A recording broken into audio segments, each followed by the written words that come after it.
السلام عليكم ورحمة الله وبركاته. Hi guys, how are you doing? You're fine? Stay at home to protect yourself and protect your family and your country. Let's unite together to fight the coronavirus.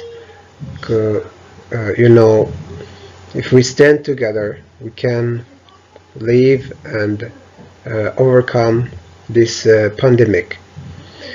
Today I have a lesson for you.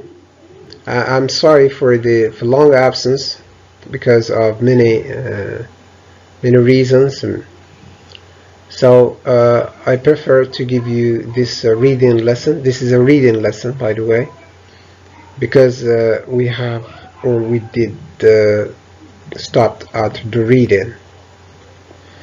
So this is a reading lesson, and I choose a good text for you, very short, with questions. So you can see this is a picture which refers to what? To human or brain drain or human capital flight. So let's have this picture. So these people, you can see human capital, represent human capital, and here we have financial capital, money. Now, which do you think is better? This one or this one? We're going to see through the text. So all these, money or human capital, represent what? Wealth, tarwa.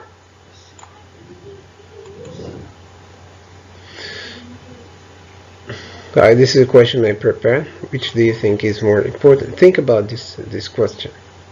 Which do you think is more important? This one or this one? More important, comparative here. Both are important, but which one do you think is more important? Money or people? This kind of people. Before we read, let's explain some words. So here we have remittances, حوالات المالية, the money that people send to their families in their home countries.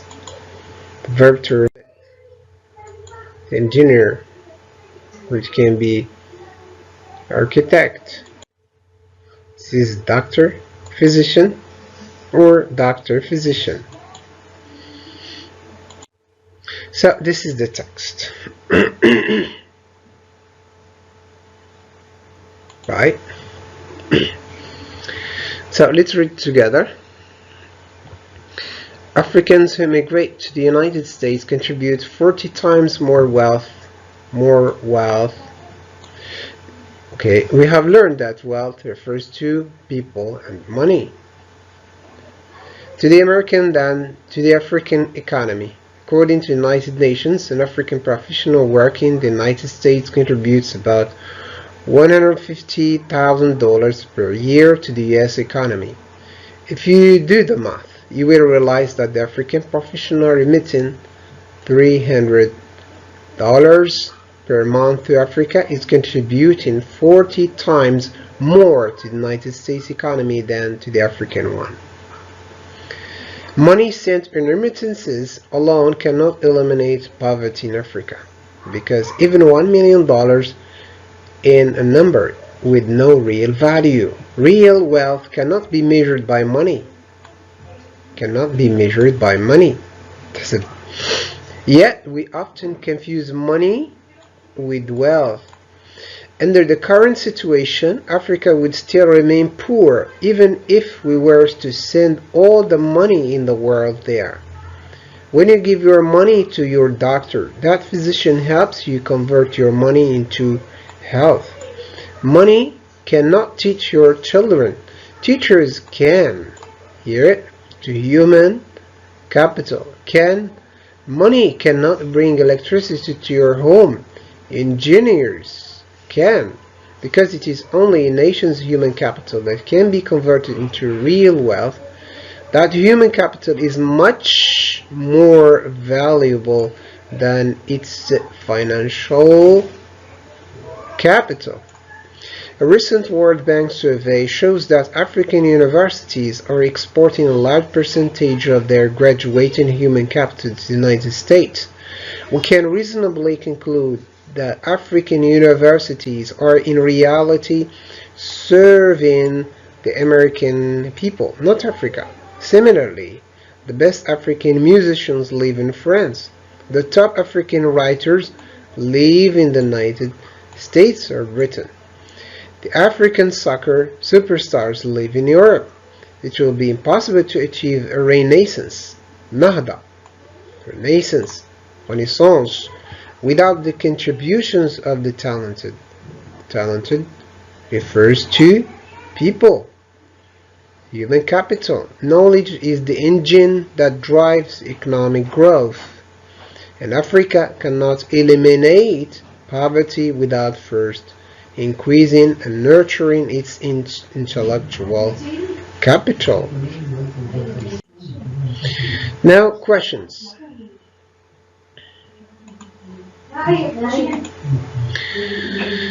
The main purpose of the writer is to show, number one, okay, I let you answer the questions. I give you time to answer the questions. You read the text at your pace, and then you answer the questions. I read just the questions for you to answer, and then I will receive your answers. Okay, whatever, and okay, means we can use anyway. So, how African intellectuals contribute to other countries' development? How to eliminate poverty from Africa? How negative is brain drain to African countries? B. Are these statements true or false, and do you justify African immigrants contribute more wealth to the African economy? Skilled workers living in USA send money to their home countries. We can't eliminate poverty in Africa with money alone. C. Answer the following questions from the text. Who benefits more from the African immigrants? Their original country or the country that receives them? Explain. Why is the human capital more important than the financial capital? How do African universities serve the American people? Last question. What do these words refer to? 1. This. Okay, paragraph 1. And there. Paragraph 2. To end this lesson, I ask you this question. Do you ever, I guess that I already asked you this question. Do you ever think about immigrating to a developed country? If so, why? And what country would you prefer to immigrate? That's it for this lesson. See you in the next lesson. Goodbye.